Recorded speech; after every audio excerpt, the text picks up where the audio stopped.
Of sex, gender, and sexuality refers to the idea that these concepts are not solely determined by biology or natural factors but are shaped and understood within social and cultural context.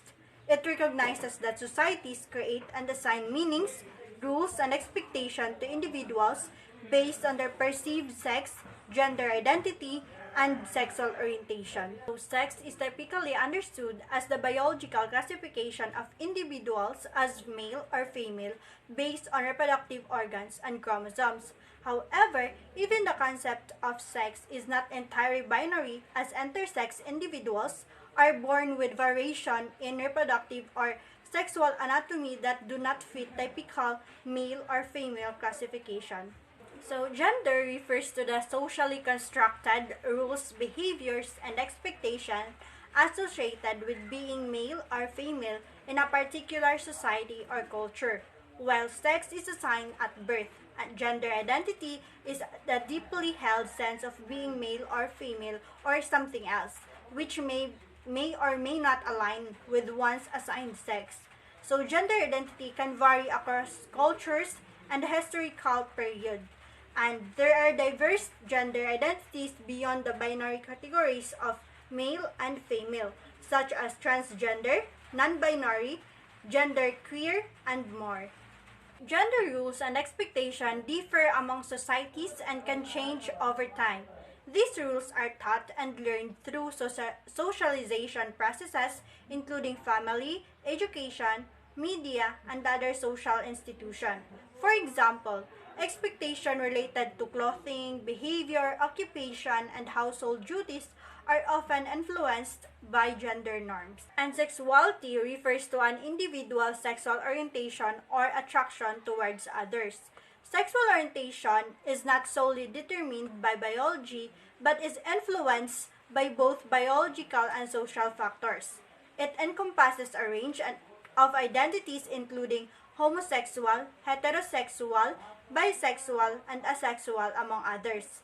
The social construction of sexuality includes societal norms, values, and attitude towards various sexual orientation, which can vary across cultures and historical periods. So remember that sex, gender, and sexuality are social constructs that undergo dynamic and intricate processes.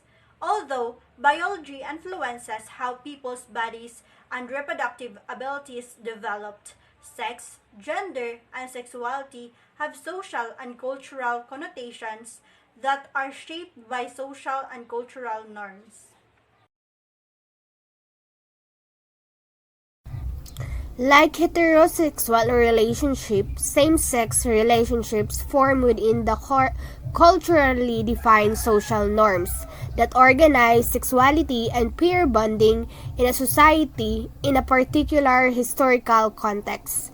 Modern same-sex relationships, however, exist within a heteronormative context that privileges heterosexual relationships, organizes gender role expectations in a way that reinforces those expectations and marginalizes non-heterosexual desire, love, and pair bonding. Additionally, heteronormativity also reinforces the ideal of sexual and romantic monogamy, links family authenticity with the presence of children, and implies the need to adhere the patriarchal ideals for the division of domestic labor, sex rules, and often even the vows and the converts made between partners. So, families serve varied functions including reproducing and providing for children, regulating sexuality and gender by communicating and reinforcing social norms, and transmitting cultural knowledge. However, the particular functions and purpose of family also vary across cultures and can change over time. For example, the Western notion of family changed significantly as population moved from farm and household-based economies to industrial, factories and into cities, whereas the farming relied on the family to create the labor necessary for maintenance of land, the production of necessary goods, are ultimately the survival of its collective members. The family in the cities that blossom under industrial capitalism become a more effective or intimate relational unit that can also serve as a source of individual happiness. So, what is family?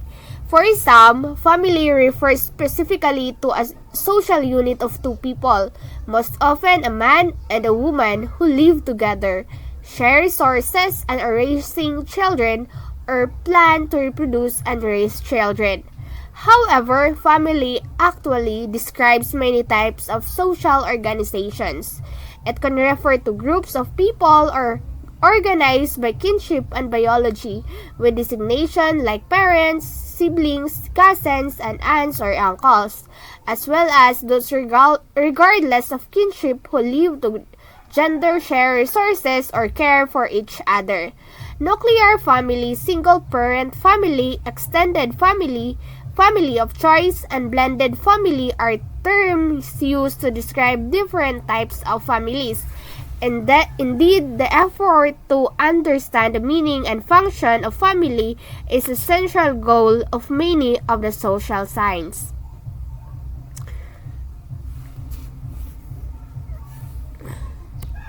So, what are LGBTQ plus families? So, these contested definitions of family vary considerably across time and cultural contexts, but have always influenced understanding of LGBTQ plus families. Researchers investigating the definition of family for people in the United States found that definitions included a broad range of understanding, describes an inclusionary model defining family quite broadly as same-sex and heterosexual couples with or without children, regardless of marital status. A moderate model defines family as all household with children, including same-sex households. Finally, is the inclusionary view defining family as a heterosexual married couple with children. Other important aspects of family are the functional characteristics it serves as: relationship quality, commitment, care, love. Also, so how are LGBTQ plus families with children formed? So LGBTQ plus families with children are created several ways. Some may become parents while in a heterosexual relationships and they come out later in life. Some may be in a relationship with a member of the other sex but identify as bisexual or non-heterosexual. Others may identify as LGBTQ+, be in a same-sex relationship, and become parents through the use of assisted reproductive technology, surrogacy, adoption, or foster care. So, parents coming out as LGBTQ+. So, how does parents coming out as LGBTQ+?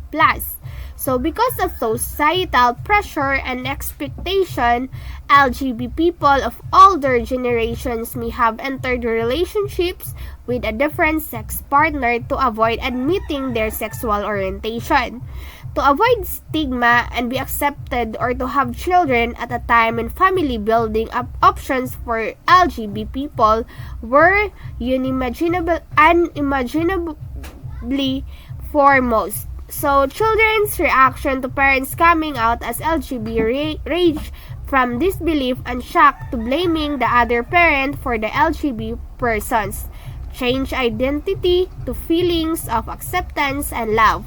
Some adult children report feeling closer to their parent now they know. Many of these reactions are mediated by the child's age and developmental stage at the time of disclosure. In fact, some experts in the family communication now suggest to commit out to one's children. So, parents who come out as transgender faces experiences similar to those of their cisgender LGBT counterparts or challenges in disclosing their sexuality and gaining acceptance from children, ex and current partners are extended family members, but also different. First, the child's age may influence reaction to the disclosure. The younger children are the more flexible their thinking and the easier they adapt to the news. Second finding, those who have a similar experience coming out as transgender to their children may be difficult. A transgender parent often needs to connect with other transgender parents in similar circumstances to find support. So, gay and lesbian step families may also have needs and challenges distinct from either straight families or gay and lesbian families with children, in addition to the challenges of forming a step family. Gay and lesbian individuals often have to negotiate whether, how, and whom to come out to and assess the impact of coming out on both the individual and the family. Cooperating with a different sex ex-spouse or partner can range from supportive to antagonistic and can acknowledge or ignore the person's new same-sex partner or spouse.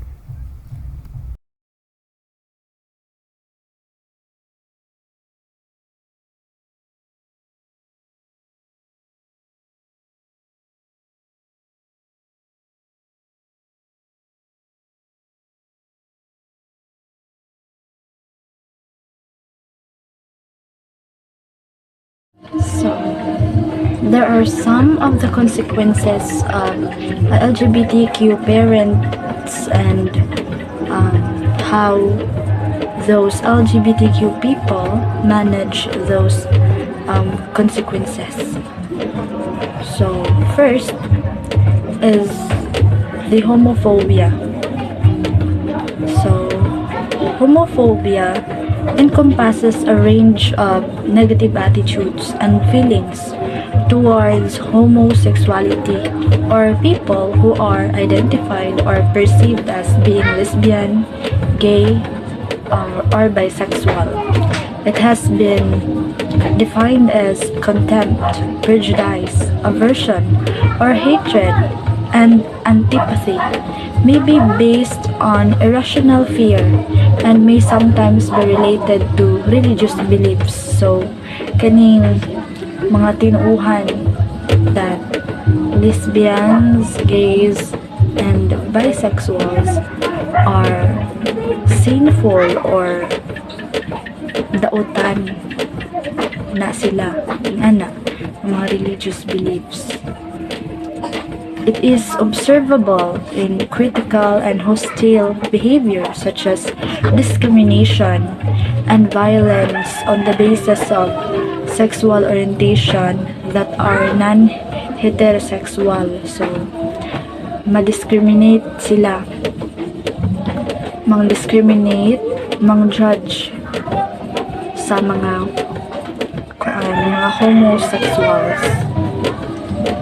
Then, recognized types of homophobia include institutionalized homophobia, such as that religious and state-sponsored homophobia, and the internalized homophobia, which is experienced by people who have same-sex attractions regardless of how they identify themselves. So, institutional homophobia refers to the many ways of which government, businesses, churches, and other institutions and organizations discriminate against people on the basis of sexual orientation. It is also called heterosexism. Ma-consider Japan siya as heterosexism, institutionalized homophobia. It is reflected in religious organizations which have stated or implicit policies against lesbian, gays, bisexuals, and transgender leading services. and also agencies which refuse to allocate resources for services to LGBTQ people, government which fail to ensure the rights of all citizens, regardless of their sexual orientation. So,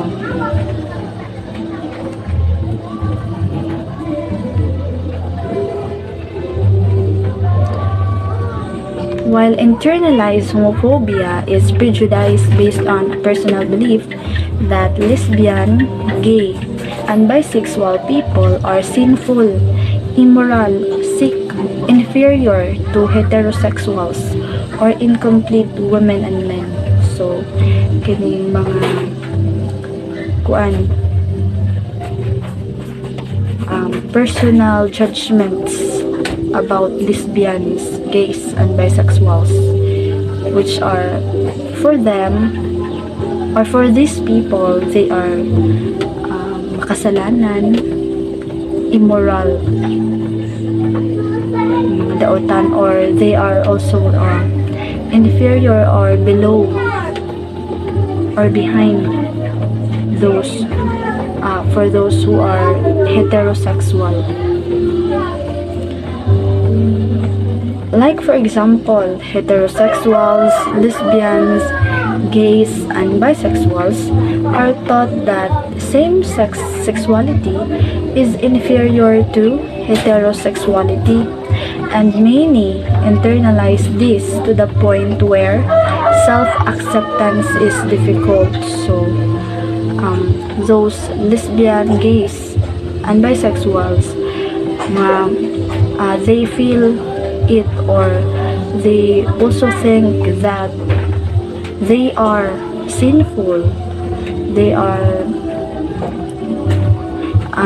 sala ang mahimong lesbian para sa ila. So their self-acceptance, pagdawat silang kaugalingon, maglisod sila kung ayan na sila, galisod sila, that which that results that some LGBTQs desperately try to deny or change their sexual orientation, and some have tried or succeeded in committing suicide. So they deny na they are lesbian, gay, or bisexual, or they tried hard to change themselves or their identity or a sexual orientation, and mas worst jud tong ga-suicide na lang because of that reason, na sayop or makasalanan sila, so ga-suicide sila.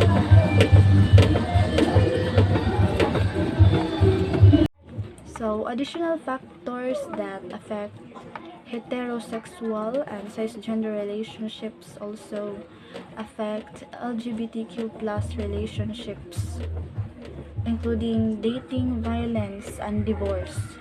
Prevalence of dating violence among LGBTQ adolescents, although not as just robust a line of inquiry as for heterosexual youth and adults, is higher than national averages of for all adolescents. In addition, dating violence in adolescents appears to predict its perpetuation into college years, as well as other behaviors such as not using condoms that put these youth at risk as they enter adulthood. Thus, the recognition on prevention of relationships and dating violence with LGBTQ community is often important, or is very important. Some researchers and practitioners theorize that the lack of consistent and positive role models inclusions of healthy LGBTQ relationships in sex education curricula and from parents and mentors create a vacuum of information on negotiating a healthy relationships, particularly for adolescents. Thus, one way to improve relationship quality for LGBTQ couples and families is to ensure an inclusive curriculum and access to information that includes queer couples and families across the lifespan. So, family acceptance lessens some aspects of LGBTQ minority stress, such as the distress and the negative feelings that may be associated with sexual orientation. LGBTQ youth with accepting families report a greater acceptance of their own sexual identity, less internalized homophobia, higher self-esteem, more social support, better overall physical and mental health, less substance abuse, and lower risk of suicide. Support from one's family may also contribute to individual resilience and thriving. Many of these effects continue across the lifespan.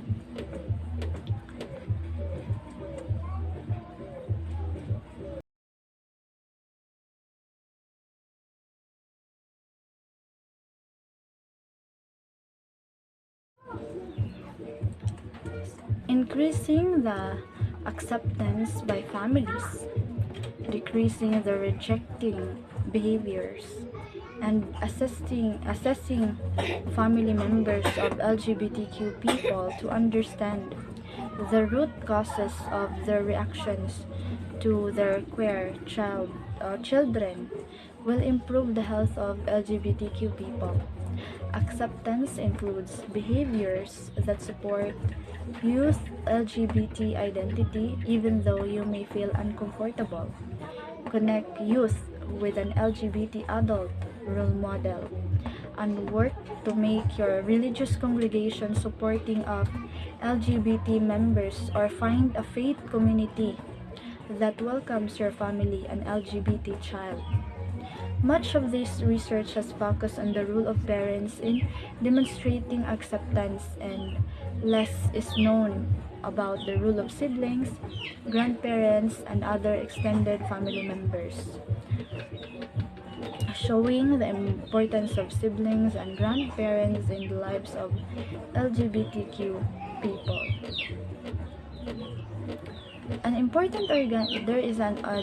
There is also an important organization that supports the experiences of families with LGBTQ family members, which is PFLAG,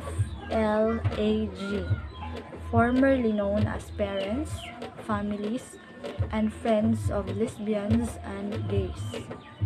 PFLAG was started in the United States in 1973 by a mother publicly supporting her gay son and has expanded to over 200,000 members in 400 locations. Using a three-pronged approach of advocacy, education, and support, PFLAG's chapters across the United States functions largely as support groups for families and friends to process their feelings and to shift to becoming advocates for their loved ones.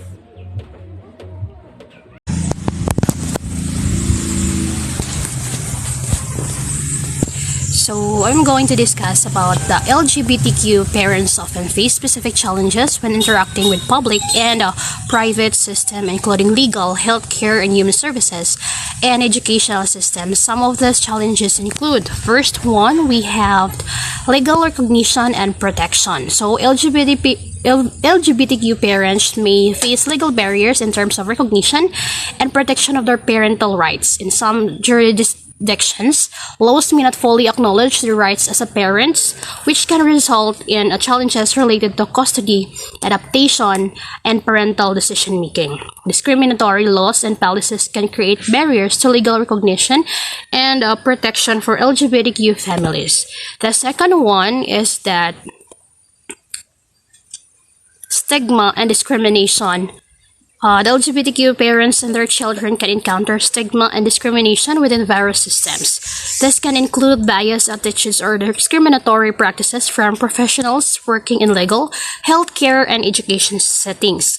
Such as discrimination can impact the well-being of LGBTQ families and limit their access to equal services and opportunities. So number 3 is that lack of inclusive policies and practices. So many systems, including educational institutions, healthcare facilities, and human services organizations, may lack inclusive policies and practices that address the unique needs and experiences of LGBTQ parents and their children. So, this can result in limited access to appropriate healthcare, support services, and inclusive educational environments for LGBTQ parents and families.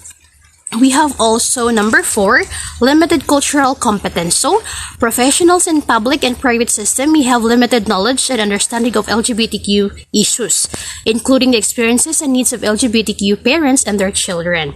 This lack of cultural competence can hinder effective communication, support, and appropriate services for LGBTQ families and parents also. Another one, number 5, is bullying and harassment. LGBTQ children of LGBTQ parents can face bullying and harassment in educational settings. This can negatively impact their educational experience, emotional well-being, and sense of safety. It is crucial for education system to have effective anti-bullying policies and to promote the inclusive and safe environments for all students. Another, we have healthcare disparities. LGBTQ parents and their children may experience healthcare disparities due to limited access to LGBTQ inclusive healthcare providers, lack of understanding and trainings among healthcare professionals, and bias or discrimination in healthcare settings.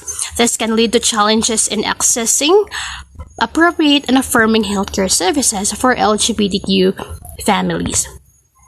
So, addressing these challenges requires effort to promote legal protection and recognition for LGBTQ parents, develop inclusive policies and practices within public and private systems, provide cultural competency, training for professionals, and create safe and supportive environments for LGBTQ parents and their children. It is essential to advocate for the rights and well-being of LGBTQ families to ensure their equal access to necessary services and support. So yeah, that's it.